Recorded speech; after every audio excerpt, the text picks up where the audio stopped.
Կինոսրահ, համաշխարհային կինոյի ձեր տեղեկատուն։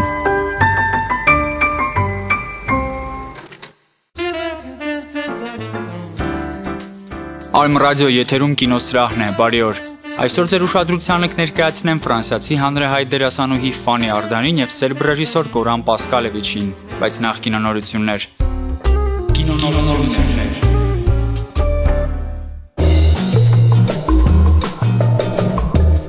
Վենետիկի կինոփառատոնը հրապարակել է այս տարվա մրցութային ֆիլմերի ցանկը։ Մրցութային ծրագրում ընդգրկված են 18 կինոնկար։ Դրանց թվում են Կիմ Կի-դուկի, Բրայան Դե Պալմայի, Տակեշի Կիտանոյի, Թերենս Մալիկի և այլ ռեժիսորների ֆիլմերը։ Այս տարի ոսկե այրույցի համար կպայքարի նաև ռուս ռեժիսոր Կիրիլ Սերեբրինիկովի «Դավաճանություն» կինոնկարը։ Վենետիկի 69-րդ կինոփառատոնը տեղի կունենա օգոստոսի 29-ից սեպտեմբերի 8-ը։ Կինոփառատոնի ժյուրի նախագահն է լինելու ամերիկացի ռեժիսոր, սցենարիստ և պրոդյուսեր Մայքլ Մանը։ Կինոփառատոնը կբացի Միրա Նայերի նոր կինոնկարը։ Համացանցում հայտնվել է «Պտտեցված գնդակ» ֆիլմի առաջին լուսանկարները, որտեղ գլխավոր դերում հանդես է գալիս Քլինտ Իսթվուդը։ Իսթվուդի հերոսը բեյսբոլի մասնագետ է, որի անունը Գաս է։ Սյուժեի համաձայն գլխավոր հերոսը մեկնում է Ատլանտա, որպեսզի նոր խաղացողներ բացահայտի։ Սակայն Գասը ծեր է և խնդիրներ ունի տեսողության հետ, այդ պատճառով նրան ուղեկցում է իր դուստրը Միկին, որի դերում հանդես է գալիս Էմի Ադամսը։ Հայտնի է նաև, որ ֆիլմում նկարահանվելու է Ջասթին Թիմբերլեյքը, Ջոն Գուդմանը, Ռոբերտ Պատրիկն ու Մեթյու Լիլարդը։ Ֆիլմի ռեժիսորն է Ռոբերտ Լորենցը, որի համար այս կինոնկարը դեբյուտային է։ Հավանական է, որ ֆիլմը էկրան բարձրել է այս տարվա սեպտեմբեր ամսին։ Երգչուհի Լեդի Գագան նկարահանվել է ռեժիսոր Ռոբերտ Ռոդրիգեսի «Մաչետեն սպանում է» նոր ֆիլմում։ Այս մասին ֆիլմի ռեժիսորը գրել է իր Twitter-ի էջում։ Այս կինոնկարը երգչուհու համար դեբյուտային է, քանի որ սա առաջին ֆիլմն է, որտեղ նա նկարահանվում է։ Գագայի մասնակցությամբ էպիզոդների նկարահանումներն արդեն ավարտվել են։ Կինոնկարում գլխավոր դերում հանդես է եկել Դենի Տրեխոն։ Ֆիլմում նկարահանվում են դերասաններ Միշել Ռոդրիգեսը, Էմբեր Հերդը, Չարլի Շինը և Մել Գիբսոնը։ Կինոնկարը վարձույթ դուրս կգա 2013-ին։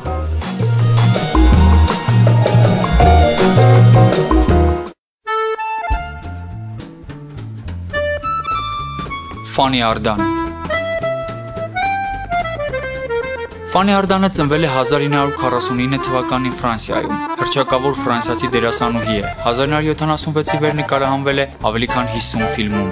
Հեսելազորի սպայի զինվորական գծորդի դուստր է, հասակ է առել Մոնակոյում, որտեղ որ դիրքը թույլ էր տալիս մոտ հարաբերությունների մեջ լինել արքայական ընտանիքի հետ։ Իշխանուհի Գրեյսին կատարած հաճախակի այցելություններով դրոշմված դաստիարակությունից հետո տեղափոխվել է Էքսան-Պրովանս քաղաքագիտություն ուսանելու, բայց հետզհետե տարվել է դերասանությամբ և դրամատիկական դասեր առնելուց հետո 1974-ին առաջին անգամ պրոֆեսիոնալ բեմ բարձրացել Կորնեյլի Պոլիէկտեզի բեմադրության մեջ։ Առաջին ճանաչումը Արդանին բերել է Հարևանուհիները հեռուստադրաման։ Քիչ անց սկիզբ է առել նրա ծանոթությունը Ֆրանսուଆ Տրուֆոյի հետ։ Այդ ծանոթությունը հանգեցրեց հարևանուհին և կիրակին շուտ գար երկուստեք հոյակապ գործերին և սիրային կապի, որը շարունակվեց մինչև Տրուֆոյի մահը 1984-ին և ծնունդ տվեց նրանց դստերը՝ Ռոզեֆինին։ Հարևանուհու համար Արդանը 1982-ին լավագույն դերասանուհի անվանակարգով առաջին անգամ ներկայացվեց Սեզար մրցանակի, իսկ 1984-ին մեկ անգամ ևս ներկայացվեց կիրակին շուտ գար ֆիլմի համար։ Ի սկզբանե նրան համբավ են բերել թարմ գեղեցկությունը, բայց ժամանակի ընթացքում դերասանական վարպետությունը Արդանին դարձրեց Ֆրանսիայի ամենասիրված դերասանուհիներից մեկը։ Oui, j'aime beaucoup cet hôtel. J'aime les halls d'hôtel, un peu comme les halls de gare. Oui. Toutes les choses éphémères et en même temps intenses. Նրա կարիերան շարունակվեց ծաղկել նաև Տրուֆոյի մահից հետո և Արդանն իր վարկն ամրապնդեց լուրջ կրքոտ դերերով մի շարք դրամատիկ կինոնկարներում։ Առանձնապես տպավորիչ են նրա դերակատարումները Սվանի սերը, Գնդապետ Շաբեր, Զվարճալին ֆիլմերում, որտեղ հրաշալիորեն կերպարանափոխվել է մարմնավորելով թունոտ ու հակակրելի ազդվականուհի Տիկին դե Բլայակին, ինչպես նաև Գաբրիելա Գեոնի իրիկնային հագուստ անվայել կատակերգության մեջ, որտեղ Արդանի անսպասելի կոմիկական մարմնավորումը նրան արժանացրեց Սեզարի որպես լավագույն դերասանուհու։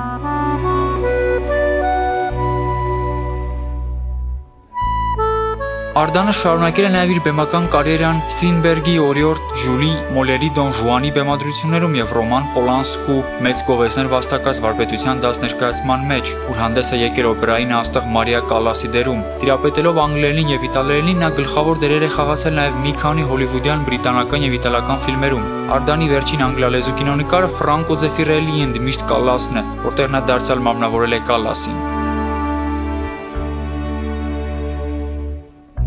2003-ին Մոսկվայի միջազգային կինոփառատոնում Ֆանի Արդանին Ստանիսլավսկու անվան մրցանակ շնորհվեց ակնառու ստեղծագործական վաստակի եւ Ստանիսլավսկու դպրոցի սկզբունքների նվիրված լինելու համար։ 2009-ին նա իր սցենարով նկարահանեց Մոխիր եւ Արյուն ֆիլմը։ Ֆանին դասական երաժշտություն եւ գրականություն է սիրում, 3 դուստր ունի՝ Ժոզեֆինը, Լումիերը եւ Բալադինը։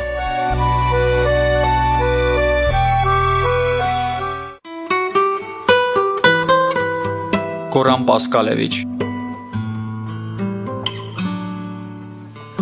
Գորան Պասկալևիչը ծնվել է 1947 թվականին Բելգրադում, Սերբիա։ Նրա հայրը Բելգրադի ֆիլմադարանի հիմնադիրն է, այնպես որ կինոյի երիտասարդ երկրպագուն կրթվել է եվրոպացի, ամերիկացի եւ ասիացի վարպետների ֆիլմերը դիտելով։ 20 տարեկանում ազատականացման կարճատև հախուռն ամռան ընթացքում սկսել է կինոարվեստ ուսանել կատարողական արվեստների ակադեմիայի կինոյի եւ հեռուստատեսության դպրոցում, Պրահայի նշանավոր կինոակադեմիայում։ 1973-ին Չեխոսլովակիայի խորհրդային օկուպացիայից հետո վերադարձել է հայրենի Հարասլավիա, ձեռնարկել է իր փայլուն կարիերան հեռուստատեսության համար կարճամետրաժի վավերագրական ֆիլմեր նկարահանելով։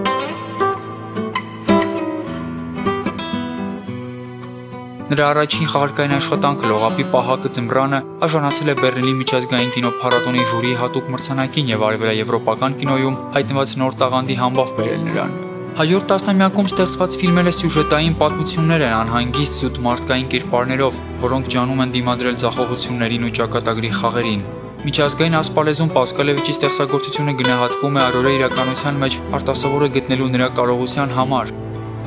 1992-ին Պասկալևիչի արգենտինական տանգոն մեծ կինոհիթ դարձավ, արժանանալով հանդիսատեսների մրցանակներին մի շարք խոշոր կինոփառատոներում։ 1998-ին Վարոդի տակառը, որ հայտնի է նաև Բալկան կաբարեն անվամբ, բնորոշ գործեր խորհրդային երկաթյա վարագույրի տապալումից հետո Եվրոպայում տիրող նոր կարգերի բերած մելամաղձի եւ անհուսության խառնուրդի մասին։ Ֆիլմը մի շարք փառատոնային մրցանակներ շահեց եւ դարձավ Պասկալևիչի այն սակավաթիվ գործերից, որոնք ցուցադրվել են Միացյալ Նահանգներում։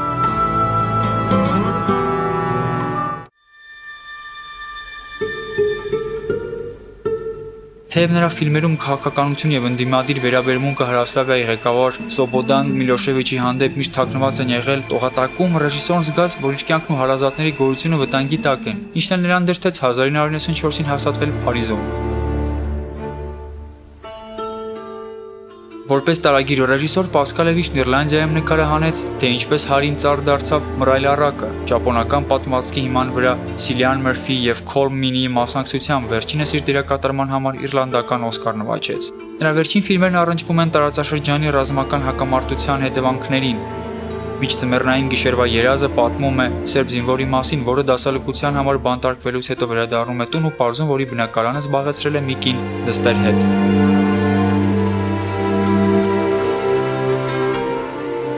Պասկալևիչի վերջին աշխատանքը լավատեսները 5 նովելներից կազմված մի սև կատակերգություն, որն շնչված է հետմիլոշևիչյան Սերբիայի կյանքից, բարձր պարգևների արժանացել Եվրոպայի մի քանի հեղինակավոր կինոփառատոներում։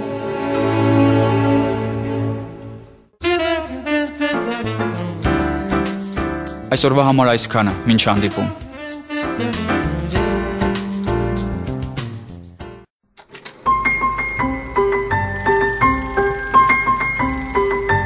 Կինոսրահ, համաշխարհային կինոյի ձեր տեղեկատուն։